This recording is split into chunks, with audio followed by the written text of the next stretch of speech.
My name is Larry Mohn, president of the Manhattan Institute, and I want to welcome you all here tonight for the annual Alexander Hamilton Award. It also happens to mark the 40th anniversary of the founding of the Manhattan Institute.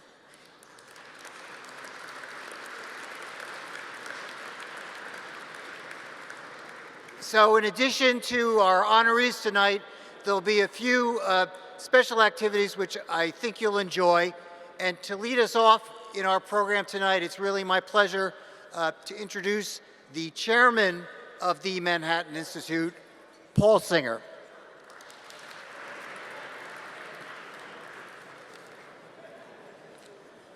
Good evening.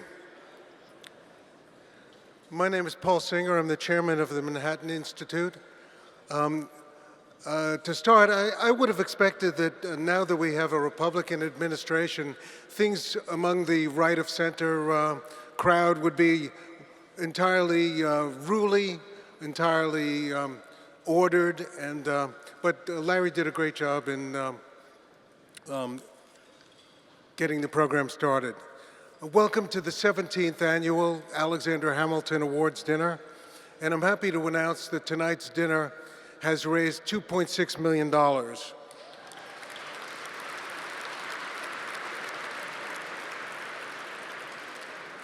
Special thanks to our anniversary patron and dinner patron level supporters, Cliff and Laurel Asness, Boykin Curry, Michael and Marilyn Fedak, Edward and Helen Hintz, Daniel Loeb, Tom and Diane Smith. Thank you for your terrific support.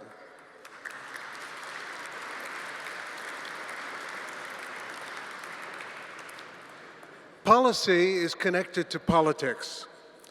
Unlike actual life, politics is strange and unpredictable. Think back to a year ago at this very dinner. Each of us is 1 year older, but are we 1 year wiser?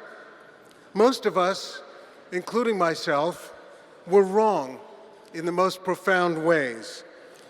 But take comfort in the indisputable fact that as wrong as we were, the left-wing elites who believe in the concentration of unaccountable power were much, may I say ungrammatically, wronger. Thank you. As to being wrong, there's a famous saying by King Pyrrhus regarding an extremely costly victory over the Romans, which is often quoted as, quote, "Another such victory and we are undone," close quote. If I may venture the inverse, if we be experiencing the bitter fruits of, quote, "wrong," close quote, this ain't so bad. The fruits of being wrong? How delirious are we that Hillary Clinton is not the President of the United States?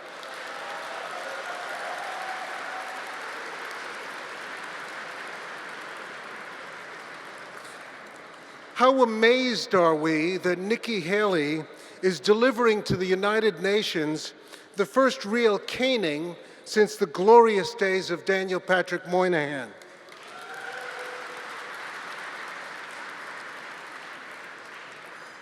And how cheerful are we that the Democratic Party has delivered to us Neil Gorsuch, as well as the end of the 60-vote threshold for Supreme Court nominations,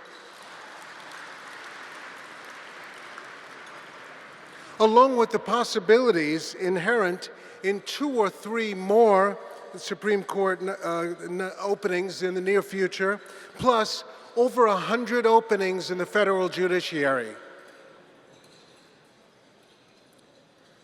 Most of us cannot remember the days before judges considered themselves a third and senior branch of the legislature, making decisions based mostly on the results they like and finding fig leaf rationales in the emanations and penumbras of actual law.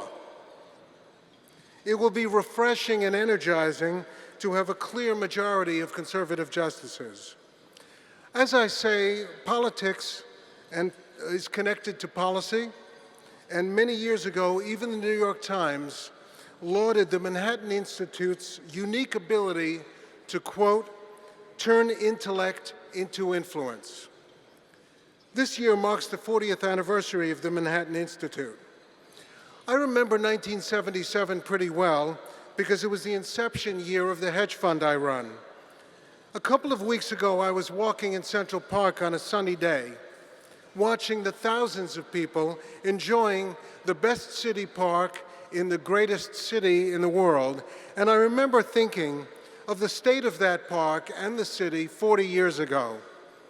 The park, along with the city, was steeped in the culture of filth, crime, ugly public works, drugs, gangs, generations of dependency, and a quality of life that was to be endured and not enjoyed. Our big city in those days was a kind of big, dumb, outward-bound experience. People were used to it, and some people made it sound like a virtue. New Yorkers are so tough, isn't that great? Not everyone thought it was great. Some New Yorkers believed that people could be better, the city could be better, and the key was better ideas and policies. It was against this backdrop that some business leaders got together to launch a policy research organization that would offer ideas that they believe, hope I suppose, could revitalize this city and other cities around the country. We lost one of those business leaders earlier this year when Chuck Bruni passed away. As many of you know, Chuck truly was a gentleman and a scholar. He was someone who cared deeply about public policy, and he understood how ideas can change the world, for the better and for the worse. We are thinking of you tonight, Chuck.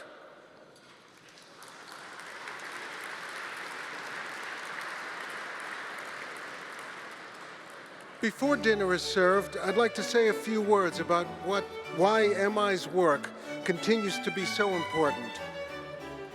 In these confusing times, with this great and admittedly unexpected opportunity for people like us to make a meaningful difference in public policy, not just snip in frustration at the heels of the statist left-wing establishment, I submit that the Manhattan Institute's voice, which elevates substance over snark and civil discourse over censorship, is needed now more than ever. Here's what Heather McDonald wrote after Claremont McKenna students recently tried to silence her voice. Quote, "We are cultivating students who lack all understanding of the principles of the American founding. The mark of any civilization is its commitment to reason and discourse. The resort to brute force in the face of disagreement is particularly disturbing in a university, which should provide a model of civil discourse." Heather, thank you for defending facts, reason, discourse, and free speech. Please take a bow.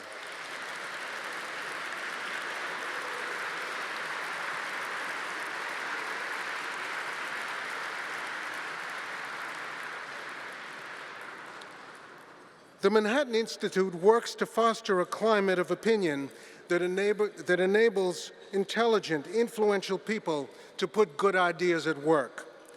People like our two magnificent honorees tonight, Bill Bratton and Ravenel Curry. Both of these gentlemen have used the power of ideas to shape a better world. One of the first articles in City Journal was a George Kelling interview of the newly appointed chief of the transit police, William Bratton, in which Bratton described how he was putting Kelling's broken windows policies and theory into practice in the subway system, going after the fare evaders, aggressive panhandlers, pickpockets, and other petty and not so petty criminals who had turned the subways into what he once called, quote, the transit equivalent of Dante's Inferno. Sure enough, not only did minor crime plummet, serious crime did too, and ridership soared. 23 years ago, Mayor Rudy Giuliani chose Bratton as his top cop and charged him with leading a similar revolution above ground. The rest, as they say, is history. Since Bratton first took over the helm of the NYPD, beginning 2 stints as commissioner, serious crime has fallen over 80%, sparking a citywide revitalization. The other honoree, Ravenel Curry, is also a crime fighter. A longtime trustee of the Manhattan Institute, Ravenel has always encouraged us to take on difficult challenges, including a prisoner reentry program in Newark that MI initiated with Cory Booker when he was mayor. The program encouraged recently released prisoners to secure employment and led to a significant reduction in recidivism. Ravenel also played a significant role in education reform in Newark, including support for the city's thriving charter schools that, according to one recent study, are the second best in the nation. A lot of the credit is due to Ravenel and his dearly departed wife, Beth, who weren't afraid to roll up their sleeves and get personally involved. Ravenel has also been supportive of education reform here in New York and has helped students from disadvantaged backgrounds receive a better education and a chance at success. As a philanthropist, Ravenel puts his money where his mind is, supporting public policy research that promotes a free and thriving America. At the Institute, we could not be more pleased and grateful for his friendship, generosity, and leadership. The Manhattan Institute has accomplished a lot over 40 years. But make no mistake, we are focused on what we do for the next 40. I'm immensely proud of the arsenal of fellows that the Institute has attracted and nurtured. I'm proud of how the Institute communicates its message. I'm proud of the impact of the Institute's ideas in Washington, across the nation, and of course, in our own city. Our formal program will begin right after dinner. In the meantime, please enjoy this short video commemorating some of the Institute's most wonderful fellows. Thank you. What we try to do is find people who are interested in making a change and suggest to them the ways that change can happen.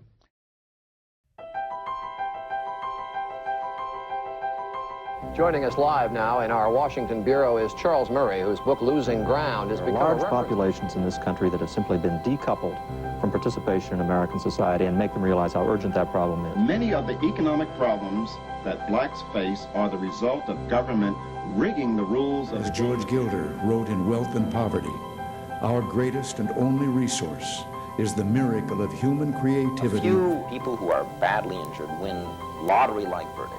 Virtually everybody else loses. The answer should be, if you want something from us, try to get your life in order. There is something about litigation. It's not like taxes. It's not like red tape. Stephen Thernstrom and his wife Abigail from the conservative Manhattan Institute are authors of No Excuses. Arizona, Proposition 200 is that it's not going to stop anyone from coming. People come to work. I'm a senior fellow at the Manhattan Institute and the author of my favorite book title, Doing Our Own Thing, the Textbook Order. Johnny, love that title. Yeah, the reality is that we have an incredibly high dropout rate from high school, not just in New York City, but all over the nation. Co-author of the new book, The Bottomless Well. Please welcome Mark Mills. Mark! Walmart is the obvious example. For years, of course, private sector unions tried to unionize Walmart unsuccessfully. R.P. Eddy, he is a senior fellow for counterterrorism at the Manhattan Institute.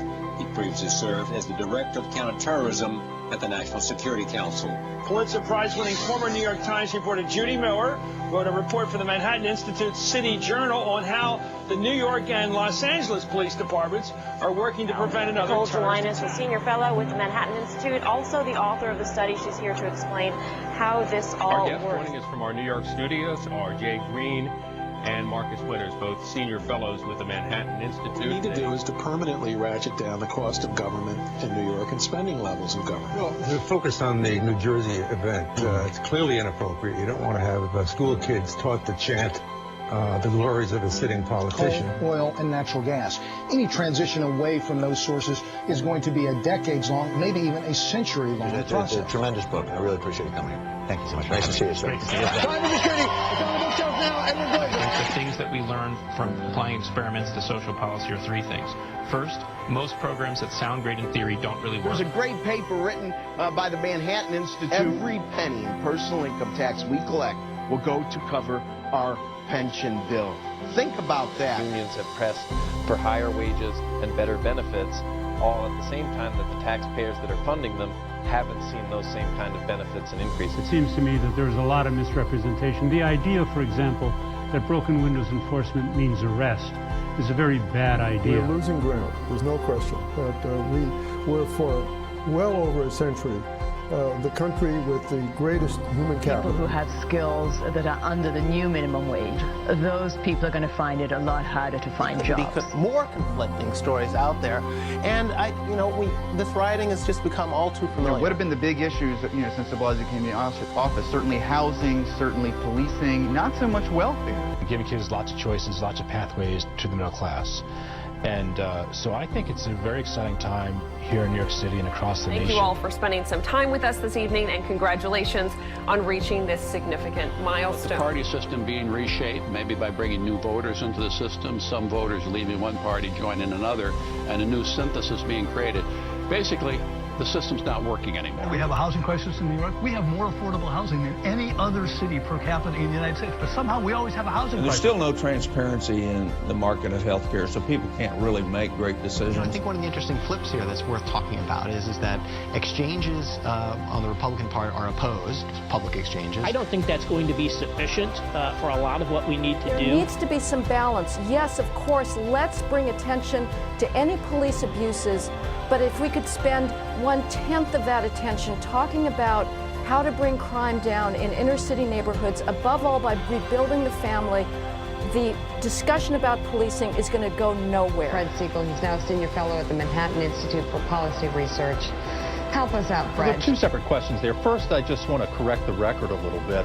This is a shareholder proposal. It's what's a so-called precatory proposal. Generally, tax revenues are not the problem with the long-term deficit. It's essentially driven by spending. In fact, we could cut taxes $1.5 trillion and still be taxing above the historical average. College proposals in general tend to benefit the more well-off households.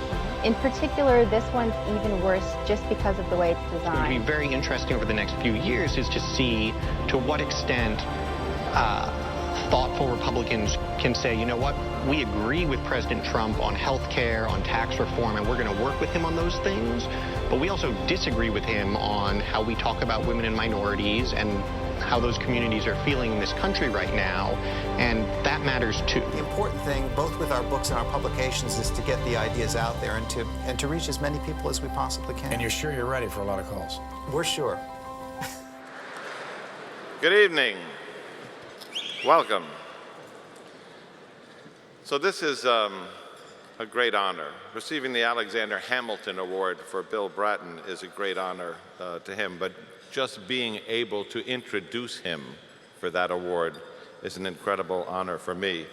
I see Team Bratton here at the front, the people he's collected and traveled with, Louis Anamone and John Linder and Judy Powell and Richard A. Bourne and Kathy Perez and the people who have followed him from city to city, job to job, Bill Andrews, John Murad, and of course,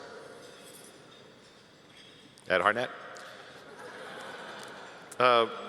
This is such an apt award for Bill Bratton. Alexander Hamilton did not invent government, but he helped recraft the elements of government that reinvented it into the beautiful thing we call democracy. Bill Bratton didn't invent policing, that goes back to the Centurions, but he recrafted the business of policing into the thing that made New York City today, and so many other places that followed these formulas developed here, safer than they could have otherwise ever been. When you look at Alexander Hamilton and Bill Bratton, you see some similarities and some differences. Hamilton was a very close friend of John Jay. Bill Bratton had a lot of good friends at John Jay. Hamilton tried to annex Vermont into New York State.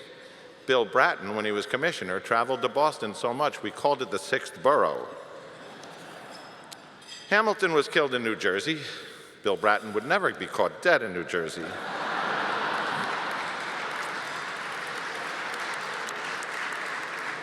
And then there are those stark differences. Hamilton was killed in a duel with a single-shot flintlock. Bratton carries a 16-shot Glock. I wouldn't duel with him.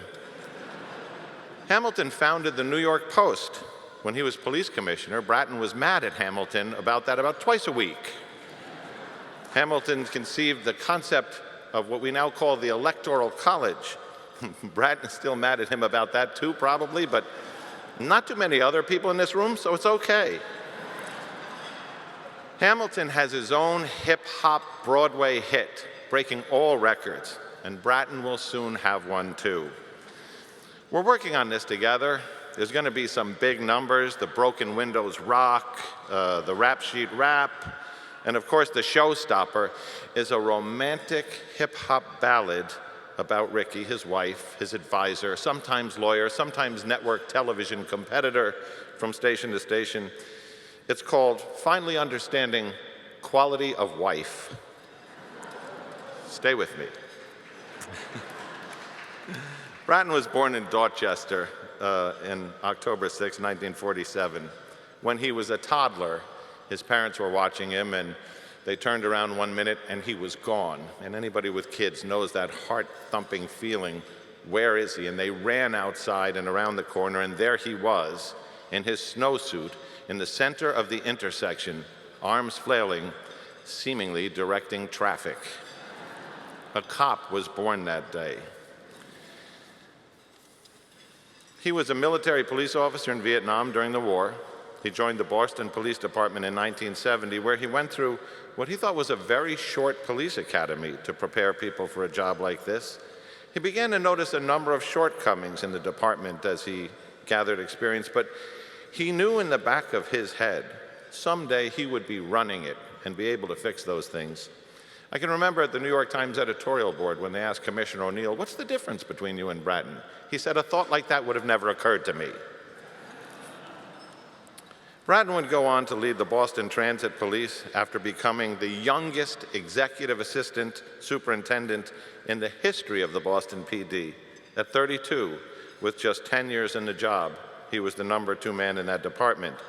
After the Transit Police, a state agency called the Metropolitans, in 1990, he became chief of what was then the downtrodden Transit Police in New York City. That's where he reduced crime below ground to lows that they'd never seen before, while crime above ground in the streets of New York City was continuing to climb. He also raised morale in that agency and pride to places it had never been.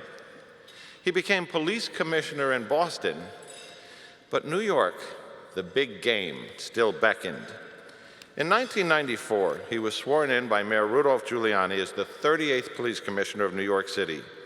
Bratton had a keen eye for talent. He assembled a young, brash crew of executives, people like the people at that front table.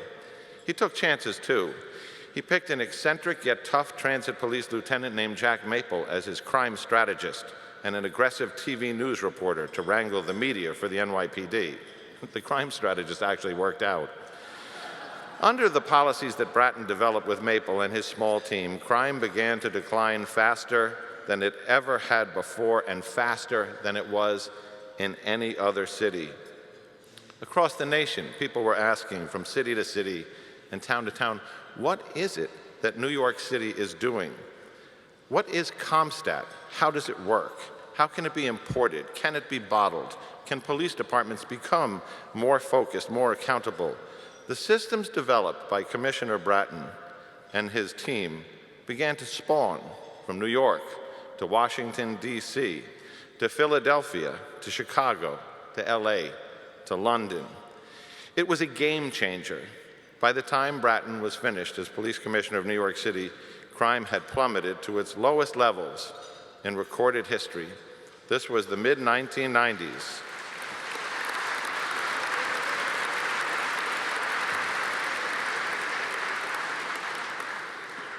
Successive police commissioners using the same mores, the same principles, the same systems developed then would continue to drive down crime.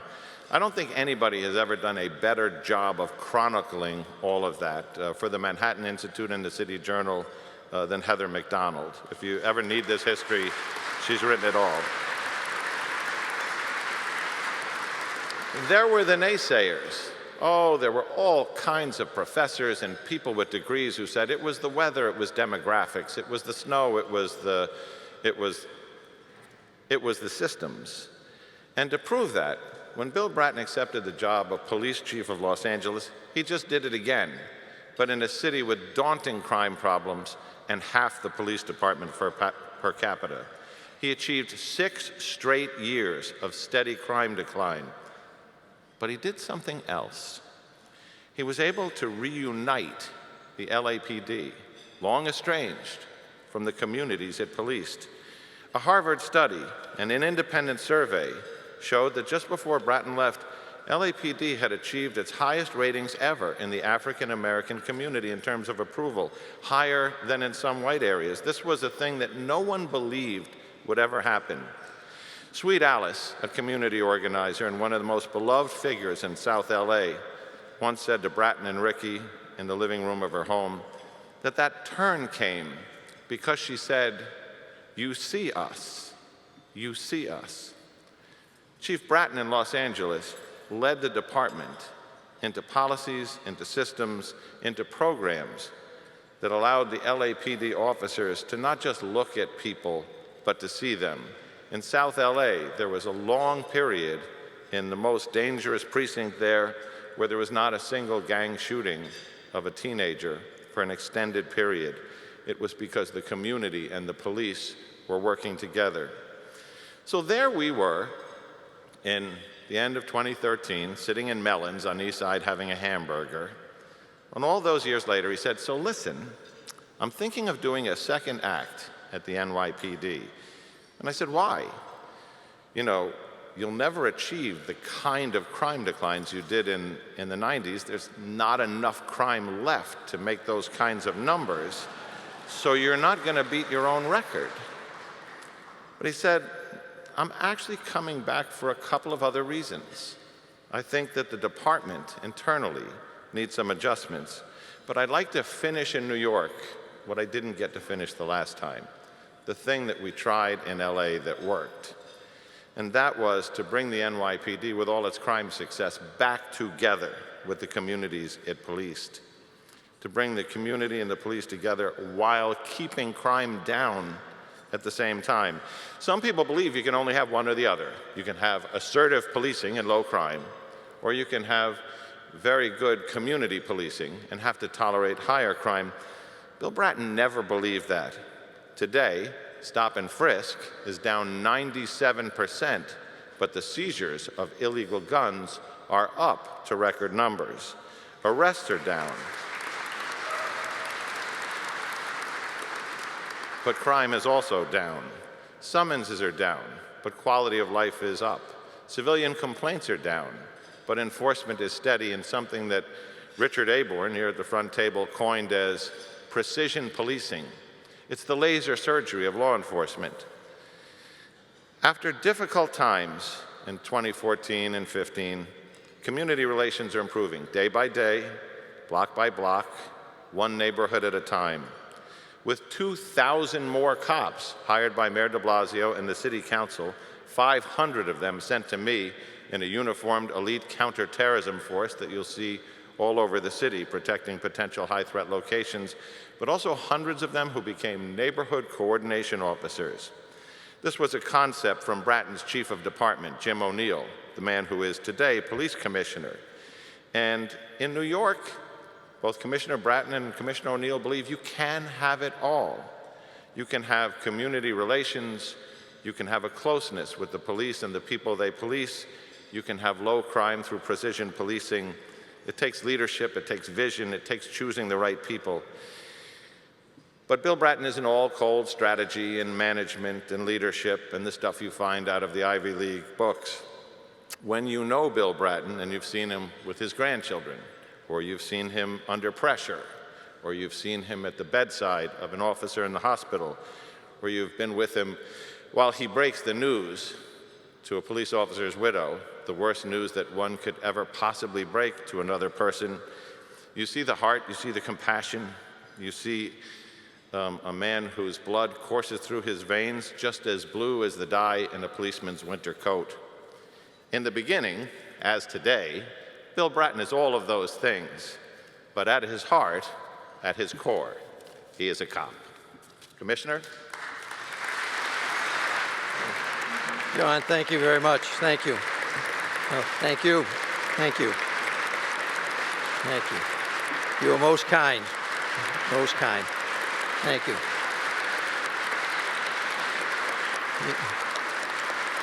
Thank you. Please, please.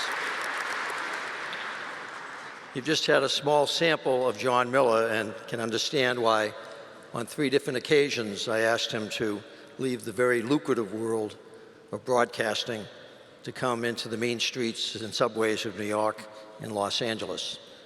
And he is an extraordinary individual who we all owe a great debt of gratitude as he still tirelessly works to keep this city safe against terrorism that he is probably more intimate with than just about anybody else in this country, and indeed, maybe even in this world. Thank you, John. If you may indulge me for a moment or two to say a few acknowledgments and thank yous before my brief remarks. First off, a thank you, Larry Mohn, the board of this great institution. An institution which you're 40 years old this year. I'm 50 years in the business of policing. Got into it a little bit before you started, but I'm so glad that in 1990 we joined at the hip in the appreciation and the importance of police. And I want to thank the Manhattan Institute for the continuing exposure of myself and the ideas that I had, and George Kelling, and Jim Wilson, and Pat Harnett, and Bill Andrews, and giving us the opportunity through the City Journal. Myron, thank you. And through many forums, Myron Magnet, certainly. And through many forums to tell a story that many in our society, in our country, did not want to hear. A story that is quite simple. Cops count, police matter. And that is the truth. So thank you to the Manhattan Institute and all of you who are here tonight supporting its very important work and its ability to tell a story that, again, many do not want to hear. A special thank you also to several tables in this room this evening. There's one here that there are 10 police officers from the department I was very privileged to lead. And I'd ask those 10 officers, and I'm not sure where they are in the room, if they might stand for your acknowledgement. They are here. Thank you. Thank you. Thank you.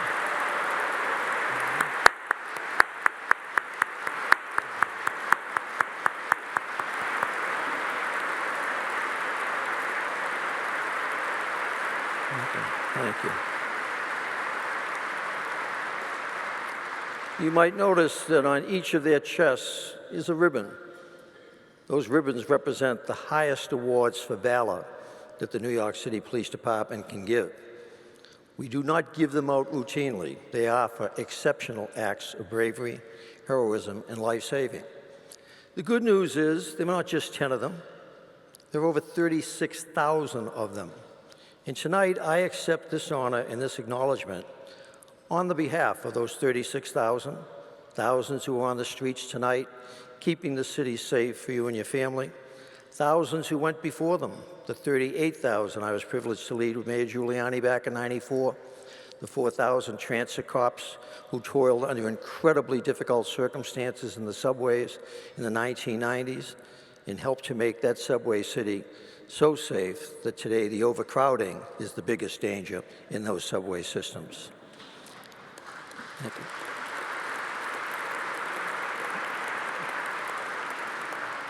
Echoing Commissioner Miller's comments, a table at the front, table 7, and I thank the Manhattan Institute for providing that table. No man, no woman, no person achieves anything on their own. They usually do it with the hard work, sweat, and toil of others.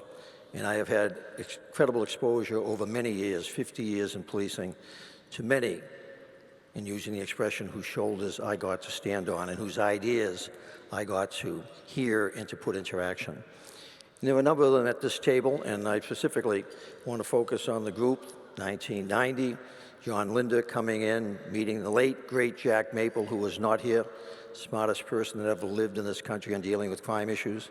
John Timoney, who is also deceased, who worked with us in 1994.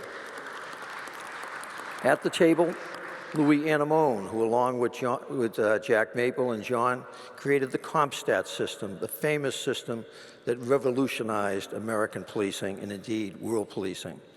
Also certainly here is Bob Wasserman, a mentor and a friend for now 47 of those 50 years, Bob.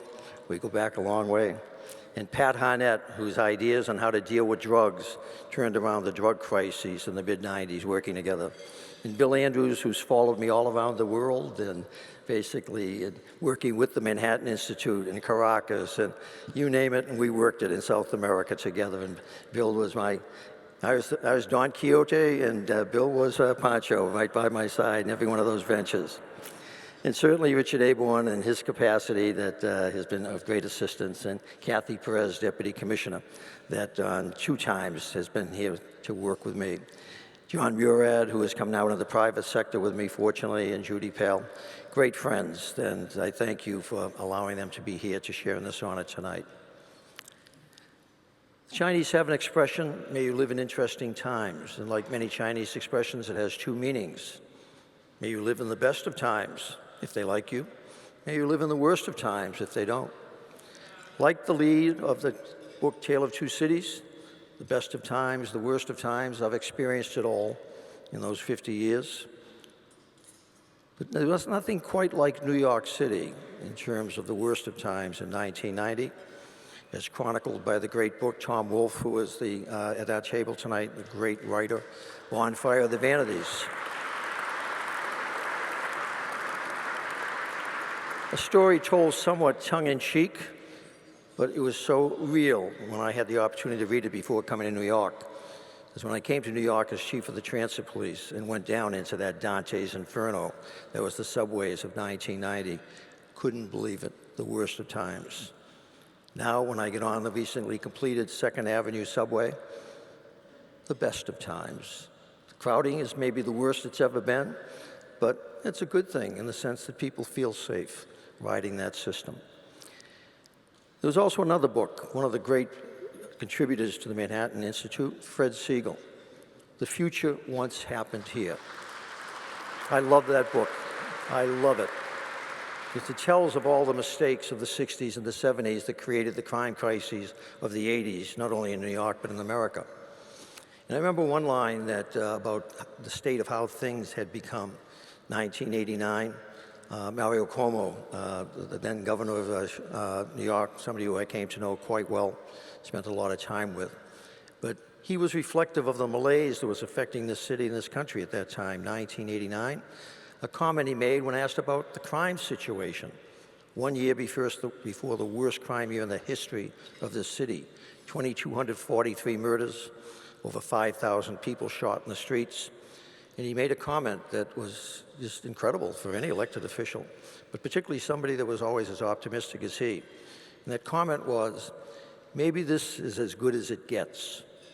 Can you imagine living in a city that would tolerate over 2,000 murders, over 5,000 shootings, over 20,000 rapes, over 100,000 car thefts, 100,000 burglaries, 100,000 robberies? Well, that was New York of 1990. That is not the New York of today. Why? Why? I have a bias.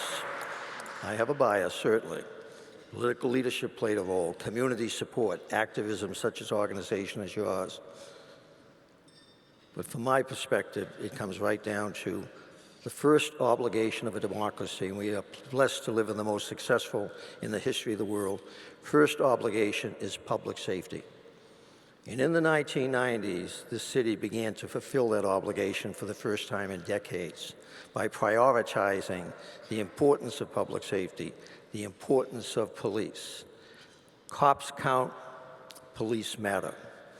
In closing, in your program, you will find a copy of not the Declaration of Independence, not the Constitution of the United States, which are the platforms on which Policing in a democratic society must stand. But the philosophies of Sir Robert Peel, when he created the Metropolitan Police in London in 1829, I came this close to the trifecta, New York, Los Angeles, and London, but it was not to be. But that's great because I got my second shot at the NYPD in 2014. So Robert Peel, those 9 philosophies, I encourage you read them, but I encourage that you look at the first one. The basic mission for which the police exist, for which your police exist, is to prevent crime and disorder. Disorder, the broken windows of George Kelling and Jim Wilson. This city, this country, in the 70s and 80s gave up on prevention, gave up on dealing with disorder, and focused instead on responding to crime. Well, everything old is new again. And the leadership that I provided was based on the principle that the basic reason that cops exist is to prevent crime, not just to respond to it. And that's what happened in your great city. Thank you.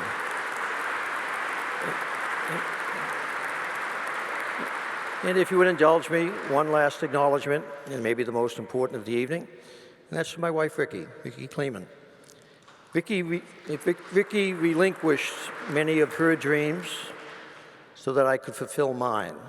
And Vicki, my love, that the fulfillment of one of those great dreams is reflected in the honor that I accept tonight on my behalf and on behalf of the men and women of the New York City Police Department. By allowing me to follow that dream, hopefully I created many new dreams for all of you. Thank you so much. Thank you, my love. Okay, it's a long night. Let's stop networking and sit back down. The program will begin shortly. My name's John Stossel, and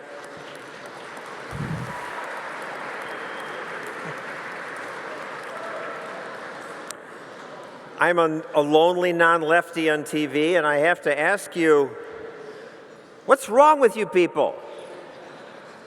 Don't you know this is Manhattan? How can you subscribe to Manhattan Institute ideas? It is rare in this town. It takes some wisdom and courage, and here are some more people who want to salute Larry and the Manhattan Institute after 40 years.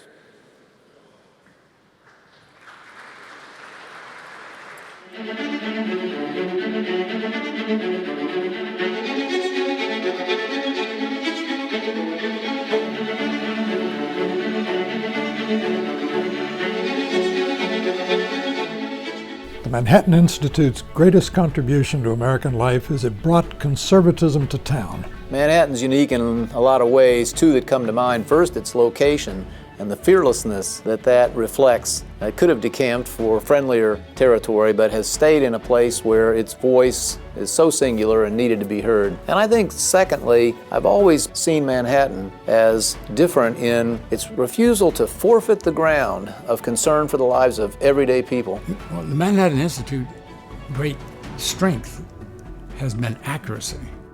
Although it's called conservative, it seems to be another word for accurate. The difference that Manhattan Institute makes, the value added, is, I think, this profound practicality of its approach. It's always got a problem in mind, and Manhattan Institute scholars address the problem and try to give the best they can based on hard empirical data and research as to the solution to the problem. It was a place where one could always encounter something that helped you to say, oh yes, of course, that's what I saw, or that's what I was beginning to understand. The interesting thing about the scholars of Manhattan is that they challenge you, and they cause you to think about things you haven't thought about before. But then I started recognizing that it wasn't just in Manhattan Institute publications, but right from the beginning, Manhattan was looking to speak to a broader audience. So you'd see them in the Journal, or you'd see them in the Post, or you'd see them in the Times, or you'd see them in a general circulation magazine, and there would be, connected with the Manhattan Institute. There aren't many places that really thoroughly study issues and try to come up with new, innovative solutions. There certainly aren't many in New York City. Manhattan Institute does it consistently with scholars of all stripes, and we're indebted to it. One of the great things you've accomplished was informing the administration of Rudy Giuliani, which transformed New York City, and New York City is so visible, such a cynosure for the world. It really changed the way policing was done all across the country. Well, the Manhattan Institute was enormously important to my administration as mayor of New York City, and before I was elected. They were able to put into cogent, powerful arguments conservative thoughts that people in liberal cities weren't allowed to think. Whether it is energy policy with Robert Bryce, or criminal justice with Heather McDonald, and policing issues, Diane Furthcott-Roth with anything economic, or in Cass with a variety of subjects. I mean, they've gotten very smart people who have been able to talk about things in a way that policymakers could adopt them, adapt them, and promote them and institute them. Peter Huber taught me a new way to think about the science and the business of an industry, pharmaceuticals, that I was working in and thought I knew well.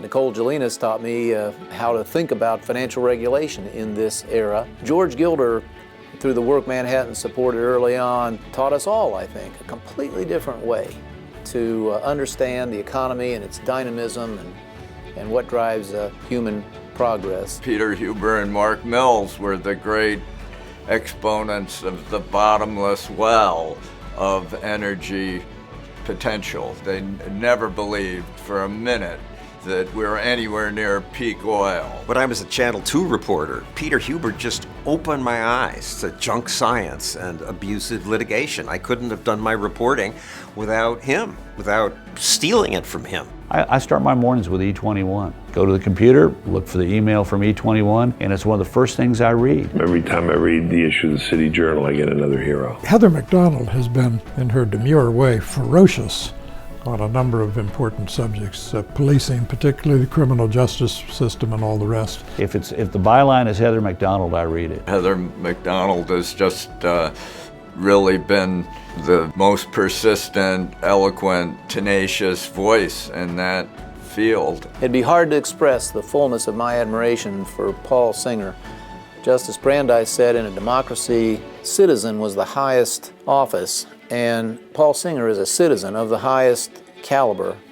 No one has done more for turning around the city and making possible the turning around of the city than Larry and his colleagues at the Manhattan Institute. One of the great things about Manhattan is that it is looking to the day that is coming. Well, I hope for the Manhattan Institute's future that the things that it does, the concerns that it pays deep attention to, become habitual for a growing number of people. It is very important for young leaders in the decades to come to learn individual responsibility. And I think the work of the Manhattan Institute becomes more important. In the next 40 years, the Adam Smith Society will be in every business school, and finally business school students will be able to say, yeah, capitalism is a good thing. I don't have to be ashamed. My real wish is for our nation, and that is that the work and the values and the principles that Manhattan embodies as much as any organization I know become an ever larger part of our national debates and the outcome of those debates. It's a great organization, and the world is better, and the city is better because of it.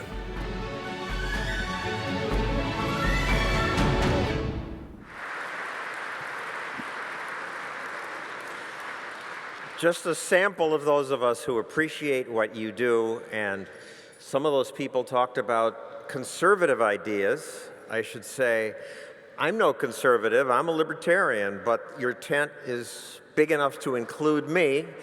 So I thank you for that, and let's insult the tort lawyers and toast the Manhattan Institute for the next 40 years, and to Larry Moan and for what he's done. Oh, dessert will now be served, and the program will continue after that.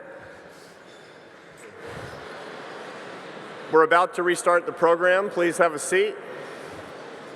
Enjoy your coffee and dessert. I'm Arthur Brooks. I'm president of the American Enterprise Institute. But more importantly tonight, I'm the Beth and Ravenel Curry Scholar in Free Enterprise at the American Enterprise Institute. I want to start on behalf of all of your friends at the American Enterprise Institute to congratulate the Manhattan Institute for 40 years. Congratulations to Paul Singer and to Larry Moan and to the board and to the scholars. I have to tell you from our vantage in Washington, America needs MI more than ever, and the world needs MI more than ever. Congratulations on 40 great years.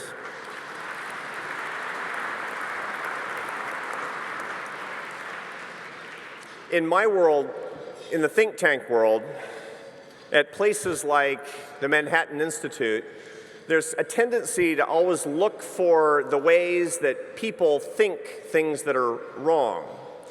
I've heard scholars here say over and over again, you know that thing that you think is true, it isn't. That's what we like to talk about. And the classic case of everything that you thought you knew is wrong is a truth that is at the fundamental basis of this institute, and mine as well, which is the fact that the free enterprise system, capitalism, the greatest engine of wealth in the history of mankind, actually helps the poor more than it helps the rich. An extraordinary truth that precisely explains why your ancestors and mine, who are ambitious riffraff, founded the greatest and most powerful nation in the history of the world, something that could never happen elsewhere. Now, my own fascination with counterintuitive truths extends beyond simple intellectual discourse. I'm attracted to people who break the mold, who don't fit preconceived character ideas, people who build their lives their own way. And this brings me to our Alexander Hamilton honoree tonight, Ravenel Curry. Some years ago,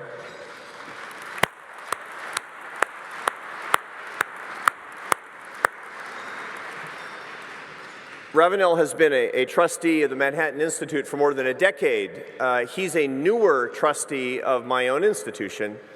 And several years ago, when we were discussing Ravenel joining our board, we were at the same time having a discussion about something that a lot of nonprofits talk about, which is board diversity. And there was some concern that a lot of our trustees are men who work on Wall Street. Well, we were delighted to add Ravenel to the board, but one of our board members said, this doesn't do much for our board diversity, does it? And I got defensive. And I said, what are you talking about? He's a Presbyterian.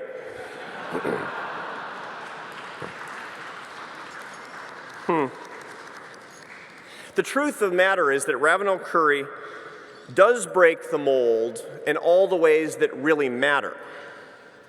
He's a soft-spoken South Carolinian who has succeeded at the highest levels of New York finance, bringing the gentility of the South to Wall Street. He's a person of humility in a world where this can be fairly rare. He's a man of unfailing kindness where this is not necessarily rewarded, but always appreciated. Ravenel is both successful professionally and beloved privately. Philanthropically, Ravenel Curry is a person who's dedicated his work and his life to the welfare of other people, with a particular preference for the poor, for the least of these, our brothers and sisters. Ravenel and Beth, his wonderful late wife, put their resources into programs and organizations that fight for people at the periphery of our society. And that brings me back to a comment I made just a moment ago about capitalism. Helping the poor, helping the people at the margins, doesn't just mean soup kitchens and homeless shelters, as important as they are. True to counterintuitive nature, we know, you know, and Ravenel Curry knows that the basis of a good society is not just a full stomach, but the human dignity that comes from earning our own success. And the poor are entitled to that every bit as much as the rich. That's why free enterprise matters.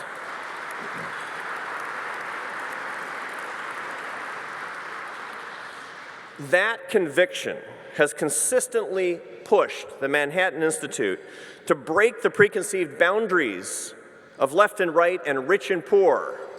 From person to person, we have to serve each other and to honor each other's dignity. And we're better for it because of what Manhattan Institute has done.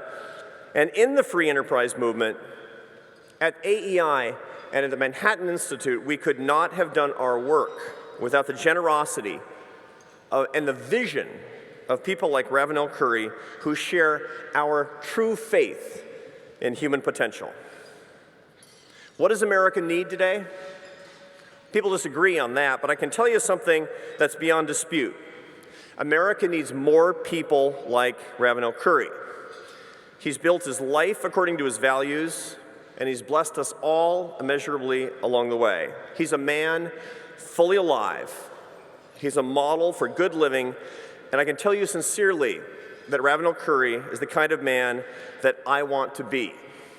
And that's why it's my great honor to give you this year's second Alexander Hamilton Award winner, Ravenel Curry.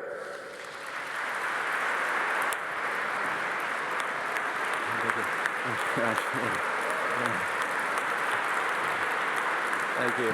Thank you. Thank you. Thank you. Thank you. Thank you. Thank you, Arthur. Before I start, I just wanted to make one comment. I was doing a little math on the back of an envelope while we were talking about crime with Bill Bratton. And, you know, Bill, there are unintended consequences of all good works. And I think New York City is a victim of some of your crime work. We all know that a conservative is a liberal who's been mugged. And I think your efforts, as I calculated, we have at least a million New Yorkers, liberals, walking around who, had you not done anything about crime, would be conservatives today.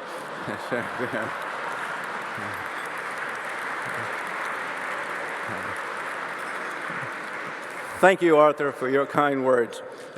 Being introduced by you is all the honor I could ever ask for. Thank you, Larry. Thank you, Paul. Thank you, everybody at the Manhattan Institute. And I thank all of my friends, many of whom have traveled many miles to be here tonight. And a final thank you goes to my liberal friends who've traveled all the way from Chelsea and the Upper West Side. When Larry Moan called to tell me I'd been selected to receive the Hamilton Award, I was initially very reluctant to accept it because I had never made a public speech before. I asked Larry, what would I say in my 15 minutes of fame? Well, for starters, he said, keep it under 10 minutes. I'm honored to be part of Manhattan Institute's 40th anniversary celebration and to share the stage with someone as accomplished and dedicated to public service as Commissioner Bill Bratton. Thanks to your efforts, including applying and proving many MI-developed policing techniques, millions of people live in safer cities, not only in New York, Los Angeles, and Boston, but around the world. People sometimes ask me why I choose to support research, both public policy and scientific, when there's so many pressing needs in the world.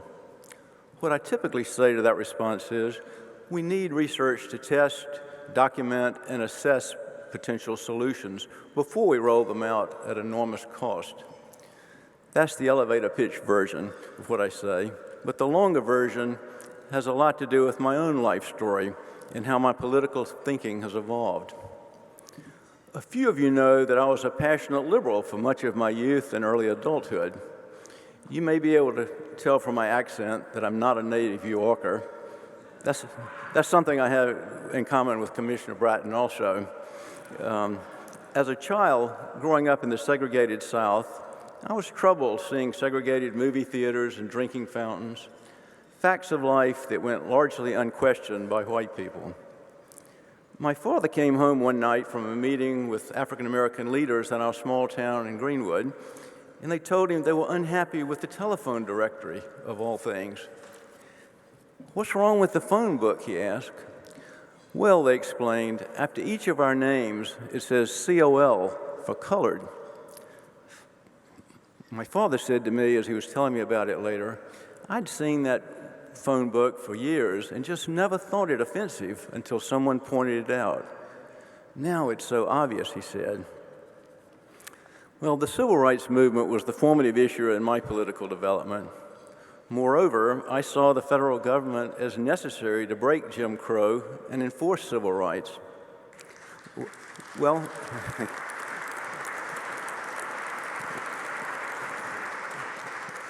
this experience conditioned me to have faith in the power of government and to believe Lyndon Johnson when he confidently announced his war on poverty. Quote, not only to relieve the symptoms of poverty, but to cure it, and above all, to prevent it, unquote. Well, after the Army and business school, I went to work in the investment research department for what is now J.P. Morgan. It was called Morgan Guaranty at that time, and it was the largest pool of money in the world. Beth and I moved to Summit, New Jersey, and with my enthusiasm for politics, I was put on the executive committee of the Union County Democratic Party. I was even a delegate to the Democratic National Convention. But since then, through observation, I've evolved in a more conservative direction. Let's just say I was mugged by reality. Noble as LBJ's goals may have been, I would contend that the war on poverty just hasn't worked very well. A half century and $22 trillion later, the poverty rate has remained largely unchanged. In fact, some policies have made things worse, especially for the very people they were intended to help. While I've come to have a more chastened view of what the government is capable of accomplishing, I believe my ideals have stayed the same. For me, an opportunity society for all people is what our nation and its great cities ought to be about. The question, though, is how we get there. And that's where I believe good research has an indispensable role to play. I believe that solving problems starts with a willingness to question conventional wisdom and to follow the data wherever it leads you. This credo has been central to my career as an investor. When Beth and I started Eagle, we made this a key tenet of the firm. Risk is greatest when agreement is greatest. I questioned everything, all the time, relentlessly. This didn't always make me pleasant for my colleagues, my family, and my friends, but it led to better investments and fewer failures. We've seen this approach validated in scientific research. Scientists at Rockefeller University, Weill Cornell, and Sloan Kettering make meaningful breakthroughs by constantly questioning conventional wisdom, looking in places where others have ignored. The same holds true in the public policy world, and this is the hallmark of the Manhattan Institute. MI lets research, not ideology, guide them to the best answers. Scholars here know they must be fearless enough to follow the facts because knowledge and understanding are the basis of policies that actually help people. I still want to eliminate poverty, but as time goes on, I've come to see evidence that social and economic opportunities are more likely to come from free markets and civil society as opposed to federal initiatives. My support for the education reform movement flows from this understanding. At its best, the movement has exemplified the great promise of evidence-based policies that work for children by measuring outcomes and holding schools accountable. This year, the New York charter sector educated over 100,000 students, with another 44,000 sitting hopefully on the waiting list. These schools are doing a lot right. To encourage further improvement, we need to continue to analyze their performance and see what is working and what's not. If a policy we embrace proves defective, we have to own it, admit it, and develop new ideas based on the evidence we have. Commentators today have sounded alarms about the nation's polarization. But if we can agree on a few basic goals, economic growth, jobs for all, good education for every child, we could find a lot of common ground. And every once in a while, when I'm sitting around a New York City dinner party, watching everyone nod in unanimous agreement, I'm reminded of the kind of groupthink that dominated South Carolina in the 1960s. When there's no disagreement, good people can make terrible mistakes. Risk is the greatest when agreement's greatest. And if we really want to make things better, we each need to challenge authority, we need to challenge our friends, and we need to challenge ourselves. The Manhattan Institute does this at the highest level, and I'm proud to be associated with their indispensable work. And I thank you for this evening and this high honor.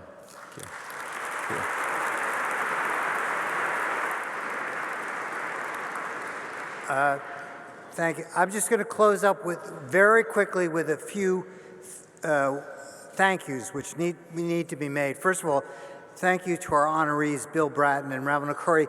These are two really special people that I am so pleased that we were able to honor tonight. It's been a pleasure to work with them.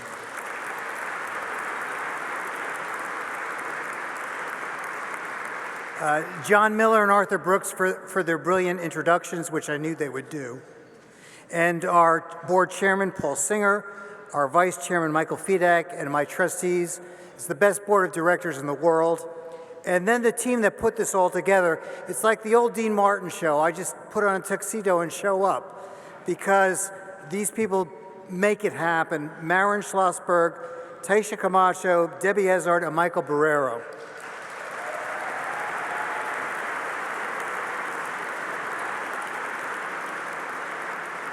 And thank you, all of you, for your generosity in making this possible and helping the efforts of the Institute. One final way you can show your support and help celebrate our anniversary is to share our work with friends.